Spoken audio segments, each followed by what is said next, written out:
Hi hello friends, എല്ലാ കൂട്ടുകാർക്കും മൗനരാഗത്തിന്റെ പുതിയൊരു റിവ്യൂയിലേക്ക് സ്വാഗതം. അങ്ങനെ കാർത്തികയുടെ വിവാഹം അതീവ രഹസ്യമായി തന്നെ എല്ലാവരും ചേർന്ന് നടത്താൻ തീരുമാനിച്ചിരിക്കുകയാണ്. എന്തായാലും അതിന് വേണ്ട കാര്യങ്ങളെല്ലാം അവർ മുന്നോട്ട് കൊണ്ടുപോവുകയും ചെയ്യുന്നുണ്ട്. മാധ്യമക്കാരോട് പറയുന്നുണ്ട് കല്യാണത്തിൽ നിന്ന് ദിലീപ് പിന്മാറിയെന്നും അതുപോലെ തന്നെ സോഷ്യൽ മീഡിയയിലേക്ക് ദിലീപിനെതിരെ വളരെ മോശമായ കമന്റുകളും പേടിത്തൊണ്ടൻ അതുപോലെ ധൈര്യമില്ലാത്തവൻ എന്നൊക്കെയുള്ള കമന്റുകൾ ഒരുപാട് വരുന്നുണ്ട്.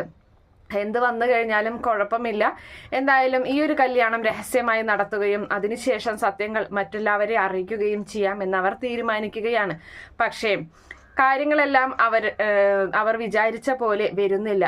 കല്യാണ പെണ്ണിനെയും കല്യാണ ചെറുക്കനെയും കൃത്യസമയത്ത് തന്നെ ഈ പറയുന്ന ഹാളിലേക്ക് വളരെ ഉള്ളിലായിട്ട് ആരും അധികം അറിയപ്പെടാത്ത ചെറിയൊരു ഹാള് തന്നെയാണ് അവർ സെലക്ട് ചെയ്യുന്നത്.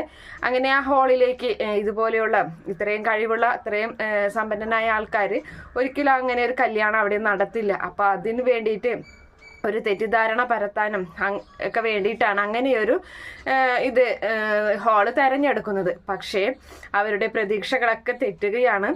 ഗംഗപ്രസാദിന്റെ കൂട്ടുകാരൻ ആ വഴിക്ക് ഇങ്ങനെ ചുറ്റി നടക്കുന്ന സമയത്ത് ഒരു കല്യാണ ഹാള് കാണുമ്പോഴും ആ കല്യാണ ഹാളിലേക്ക് ആരൊക്കെ വരുന്നത് കാണുമ്പോൾ അവരെ ശ്രദ്ധിക്കാൻ വേണ്ടി അവരുടെ പുറകെയായി ഇവൻ വരികയാണ്. അങ്ങനെ കൃത്യമായി പറഞ്ഞു കഴിഞ്ഞാൽ ആ ദിലീപ് ഈ പറയുന്ന കാർത്തികയും കല്യാണിയും ലക്ഷ്മി അമ്മയൊക്കെ വന്നിറങ്ങുന്നത് വളരെ വ്യക്തമായി തന്നെ അവൻ കാണുന്നുണ്ട്.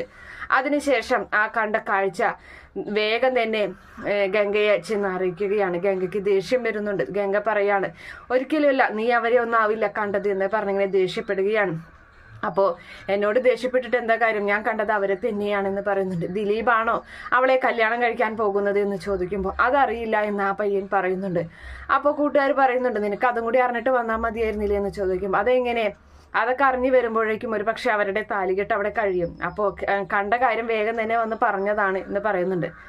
അങ്ങനെ നമ്മുടെ ഗംഗ പറയാണ്, അത് ശരി, എന്നെയൊക്കെ പൊട്ടന്മാരാക്കിയിട്ട് അവരങ്ങനെ കല്യാണം നടത്താൻ തീരുമാനിച്ചിരിക്കുകയാണ്. എല്ലാവരോടും കല്യാണം നടത്തുന്നില്ല എന്ന് പറഞ്ഞിട്ട് അവരങ്ങനെ കല്യാണം കഴിക്കേണ്ട, ഒരിക്കലും ഞാൻ സമ്മതിക്കില്ല. അവൻ വലിയ ധീരനാവാൻ നോക്കുകയാണ്, വലിയ മിടുക്കനാവണ്ട അവൻ അങ്ങനെ എന്നൊക്കെ ഇങ്ങനെ ദിലീപിനെ പറ്റി ഗംഗ പറയുന്നുണ്ട്. അങ്ങനെ ആ സമയത്ത് വേഗം റെഡിയാവും, നമുക്ക് എന്തായാലും കല്യാണം മുടക്കണം, അവരെ ജീവനോട് കൂടി ഞാൻ ചുട്ടരിക്കും, വളരെ അകലെ നിന്നിട്ടായാലും ഷൂട്ട് ചെയ്യണം, ആ ദിലീപിനെയും കാർത്തികയും കൂടെ കല്യാണിയെയും കിരണിനെയും കൊന്നൊടുക്കണം എന്ന് തന്നെ പറഞ്ഞുകൊണ്ട് തന്നെയാണ് അവിടെ നിന്നും പുറപ്പെടുന്നത്. എല്ലാവരും ചേർന്നിട്ട്, അവനും അവൻ്റെ കൂട്ടുകാരും ചേർന്നിട്ട്. ഇവിടെയാണെങ്കിൽ ദിലീപൊക്കെ വന്നിട്ട് നല്ല സ്വീകരണവും കാര്യങ്ങളും. അപ്പോൾ അങ്ങനെ അവിടേക്ക് ഹാളിലേക്ക് പിടിച്ച് അവരങ്ങനെ കൊണ്ടുവന്ന് ഇരുത്തൊക്കെ ചെയ്യുന്നുണ്ട്. മേക്കപ്പും കാര്യങ്ങളൊക്കെ ആയിട്ട് ഒന്നും കൂടിയും ഒന്ന് റെഡിയാക്കുകയാണ് നമ്മുടെ കാർത്തികയെ. അപ്പോൾ സമയമായിട്ടില്ല, മുഹൂർത്ത സമയവും കാര്യങ്ങളായിട്ടില്ല, അതുകൊണ്ട് തന്നെ അവരങ്ങനെ വെയിറ്റ് ചെയ്യുകയാണ്. എന്തായാലും ഗംഗ തിരിച്ചറിഞ്ഞിട്ടില്ല ഇങ്ങനെ ഒരു കല്യാണം നടക്കുന്നതെന്ന് ഒരാശ്വാസത്തിലാണ് നിൽക്കുന്നത്. പക്ഷെ നമ്മുടെ കിരണാണെങ്കിൽ ഈ ഒരു ചടങ്ങിലും കാര്യങ്ങളിലും ഒന്നും പങ്കെടുക്കാതെ ഈ കാർത്തികയ്ക്ക് ദക്ഷിണ കൊടുക്കാനോ അതുപോലെ വരനെ സ്വീകരിക്കാനോ ഒന്നിനും കിരൺ തയ്യാറാകുന്നില്ല. പകരം കിരൺ ഈ ഓഡിറ്റോറിയത്തിന്റെ മുകളിൽ ചെന്ന് നിന്നിട്ട് നല്ല നിരീക്ഷണവും കാര്യങ്ങളൊക്കെയാണ്. അകലെ നിന്ന് ആരൊക്കെയാണ് ഹാളിലേക്ക് വരുന്നത്, പലരും അറിയാത്ത ആരെങ്കിലും വരുന്നുണ്ടോ, ഏതെങ്കിലും വേഷം ധരിച്ച് ആരെങ്കിലും വരുന്നുണ്ടോ എന്നൊക്കെയുള്ള ഇങ്ങനെ നിരീക്ഷണവും കാര്യങ്ങളൊക്കെ ആയിട്ട് നിൽക്കുകയാണ്. എന്തായാലും നമ്മുടെ ഗംഗയും ഗംഗയുടെ കൂട്ടുകാരും ഒരു ആംബുലൻസ് സംഘടിപ്പിക്കുന്നുണ്ട്. ആംബുലൻസിന്റെ ഡ്രൈവറെ തല്ലി ബോധം കെടുത്തി ആംബുലൻസിൽ തന്നെ വായയും കൈയൊക്കെ കെട്ടി അവരങ്ങനെ ആംബുലൻസുമായി പോകുന്നു. ആംബുലൻസ് ആകുമ്പോൾ പിന്നെ ഇതിനു മുമ്പും ആംബുലൻസ് കൊണ്ടുപോയിട്ട് അവൻ രക്ഷപ്പെട്ടതാണ്. ആംബുലൻസ് പോകുമ്പോൾ ഒരിക്കലും പോലീസുകാരോ മറ്റുള്ളവരാരും ചെക്ക് ചെയ്യില്ല, പെട്ടെന്ന് തന്നെ എത്തുകയും ചെയ്യാം വിചാരിച്ച സ്ഥലത്ത്. അങ്ങനെ അവർ വേഗം പാഞ്ഞെടുക്കുകയാണ്. എന്തായാലും നമ്മുടെ ഗംഗ ഈ പറയുന്ന മുഹൂർത്തത്തിന് മുമ്പ് തന്നെ ഈ ഹാളിലേക്ക് എത്തിപ്പെടുകയാണ്. അവരുടെ കൂട്ടുകാരും മറ്റൊരു വേഷത്തിൽ അവിടെ ഇങ്ങനെ നടക്കുന്നുണ്ട്. അങ്ങനെ അവൻ നോക്കി അങ്ങനെ നിൽക്കുകയാണ്, വളരെ ദൂരത്ത് നിന്ന് തന്നെ നോക്കി നിൽക്കുന്നുണ്ട്.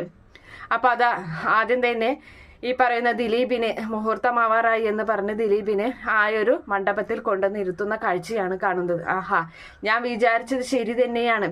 ഒരു നിമിഷം എൻ്റെ കൂട്ടുകാരൻ ഇത് കണ്ടില്ലായിരുന്നുവെങ്കിൽ ഈ പറഞ്ഞ പോലെ ഇവരുടെ കല്യാണം നടന്നേനെ. ഞാൻ എന്താണോ നടക്കരുതെന്ന് ആഗ്രഹിച്ചത് അത് നടന്നേനെ. അങ്ങനെ അവൻ വലിയ മിടുക്കനാവണ്ട എന്നൊക്കെ ഇങ്ങനെ പറഞ്ഞങ്ങനെ മനസ്സിൽ പറഞ്ഞങ്ങനെ നിൽക്കുന്നുണ്ട്. അല്പസമയത്തിനുള്ളിൽ തന്നെ അവിടേക്ക് ഇവൻ വരികയാണ്. നമ്മുടെ കാർത്തികയെ കൊണ്ട് നിർത്തുന്നുണ്ട്. കാർത്തികയും അതിസുന്ദരിയായി തന്നെയാണ് അവിടെ വന്ന് ഇരിക്കുന്നത്. കാർത്തികയെ കണ്ടിട്ട് കലി തുള്ളുകയാണ് നമ്മുടെ ഗംഗപ്രസാദ്. എന്തായാലും ഗംഗപ്രസാദിന്റെ മുഖത്ത് ഒരു മാസ്ക് വെച്ചിട്ടുണ്ട്. അതുപോലെ തന്നെ മുടിയും ഒക്കെ ആ രൂപത്തിൽ ചെറിയൊരു മാറ്റവും കാര്യങ്ങളുണ്ട്. ഗംഗയാണെന്ന് ഒറ്റ നോട്ടത്തിൽ ആർക്കും തിരിച്ചറിയില്ല. എന്തായാലും അവിടെ കൂടിയിട്ടുള്ള നമ്മുടെ പ്രകാശനം എല്ലാവരും ചേർന്നിട്ട് മുഹൂർത്ത സമയത്ത് താലി എടുത്തു കൊടുക്കുന്നുണ്ട് ദിലീപിന്റെ കയ്യിൽ. ദിലീപ് ആണെങ്കിൽ അത് കാർത്തികയുടെ കഴുത്തിൽ താലി കെട്ടുകയും ചെയ്യുകയാണ്. ആ ഒരു കാഴ്ച കണ്ട് നമ്മുടെ ഇവന്റെ ഗംഗയുടെ ചോര അങ്ങനെ തിളയ്ക്കുകയാണ്. എന്തായാലും വളരെ അകലെ നിന്ന് തന്നെ അവരെ ഷൂട്ട് ചെയ്യാൻ വേണ്ടി ഉന്നം പിടിക്കുകയാണ് ഈ പറയുന്ന ഗംഗ. അങ്ങനെ ഷൂട്ട് ചെയ്യാൻ അങ്ങനെ നിൽക്കുമ്പോൾ പെട്ടെന്ന് പ്രകാശം നോക്കുമ്പോൾ കാണുന്ന കാഴ്ച ഈ പറയുന്ന ഗംഗയെ തന്നെയാണ്. പക്ഷെ ഗംഗയ്ക്ക് ഒരിക്കലും അവരെ വെടിവെക്കാൻ പറ്റില്ല. കാരണം അപ്പോഴേക്കും അവിടേക്ക് കിരൺ എത്തുന്നുണ്ട്. കിരൺ അവന്റെ പുറകിൽ നിന്ന് തന്നെ അടിക്കുകയാണ്. അങ്ങനെ ഒരു പുറകിൽ നിന്ന് അടിക്കുകയും അവന്റെ കയ്യിലുള്ള ആ തോക്ക് ആദ്യം തട്ടി തെറിപ്പിക്കുകയാണ് കാലുകൊണ്ട് ചെയ്യുന്നത്. ആദ്യം അത് തെറിച്ച് മറ്റൊരു സ്ഥലത്തേക്ക് വീഴുകയും എന്നിട്ട് അവനെ അടിച്ചിടുകയുമാണ് ചെയ്യുന്നത്. അതുപോലെ തന്നെ അപ്പോഴേക്കും അവിടേക്ക് വേലുവും രതീഷും ഒക്കെ ഓടിയെത്തുന്നുണ്ട്.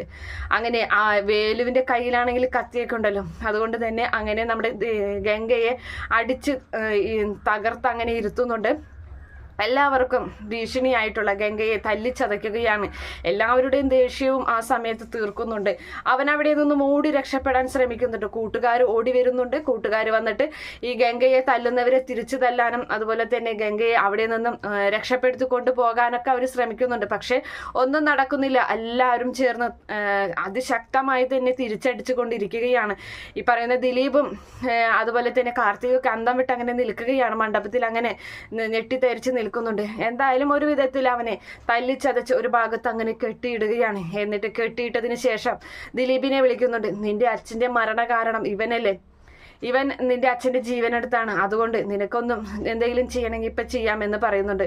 എനിക്ക് ചെയ്യാനുണ്ട് കിരണേ എന്ന് പറഞ്ഞിട്ട് ഓടി വന്നിട്ട് അവനെ തലങ്ങും വിലങ്ങും കാരണം നോക്കി അടിക്കുന്നുണ്ട്. അതുപോലെ തന്നെ അവൻ മറ്റൊരു ജീവൻ എടുത്തത് നമ്മുടെ അമലുവിന്റെ അച്ഛനെ.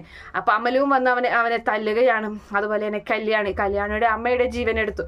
കല്യാണിയും വന്ന് അവനെ തല്ലിച്ചതയ്ക്കുന്നുണ്ട്. ഓരോരുത്തരായി അവരുടെ ബന്ധുക്കളുടെ ജീവൻ എടുത്തതിന് ഓരോരുത്തരായി വന്ന് അവനെ തല്ലിച്ചതയ്ക്കുകയാണ്. അതുപോലെ തന്നെ വേലു പറയുന്നുണ്ട്, കിരൺ സാറേ, ഇവന്റെ കാര്യം ഞാൻ നോക്കിക്കൊണ്ട് ഇവനെ ഞാൻ കൊന്ന് കാടിനുള്ളിൽ എവിടെയെങ്കിലും തള്ളിക്കൊണ്ട് ആരും ഒന്നും അറിയില്ല എന്ന് പറയുകയാണ്. അപ്പൊ കിരൺ പറയുന്നുണ്ട്, വേണ്ട, നിനക്ക് പിന്നീട് ഒരു ജീവിതം ഉള്ളതാണെന്ന് പറയുമ്പോൾ ആ ഒരു ജീവിതം എനിക്ക് കുഴപ്പമില്ല, കാരണം എനിക്ക് അങ്ങനത്തെ പേടി കാര്യങ്ങളൊന്നുമില്ല എന്ന് പറയുമ്പോൾ എന്തായാലും ഇവന്റെ കാര്യത്തിൽ നമുക്ക് എല്ലാവർക്കും ഒന്ന് ആലോചിച്ച് തീരുമാനമെടുക്കാം എന്ന് പറയുകയും അതുപോലെ തന്നെ വേലു പറഞ്ഞത് ശരി തന്നെയാണ്. ഇനിയിപ്പോൾ അവനെ കൊന്ന് ആരും അറിയാത്ത രീതിയിൽ അവനെ കാട്ടിൽ എവിടെയെങ്കിലും ഇനി ആദ്യത്തെ പോലെ ചതി പറ്റരുത്, അവനെ കൊന്ന് തള്ളുക തന്നെ ചെയ്യാം എന്നൊക്കെ അങ്ങനെ അവർ തീരുമാനിക്കുകയും ചെയ്യുന്നുണ്ട്. എന്തായാലും എന്താകുമെന്നൊക്കെ നമുക്ക് കാത്തിരുന്ന് കാണാം. ഈ റിവ്യൂ ഇഷ്ടപ്പെടുകയാണെങ്കിൽ ഈ ചാനൽ ഒന്ന് സബ്സ്ക്രൈബ് ചെയ്ത് സപ്പോർട്ട് ചെയ്യാം. Okay friends, bye, thank U.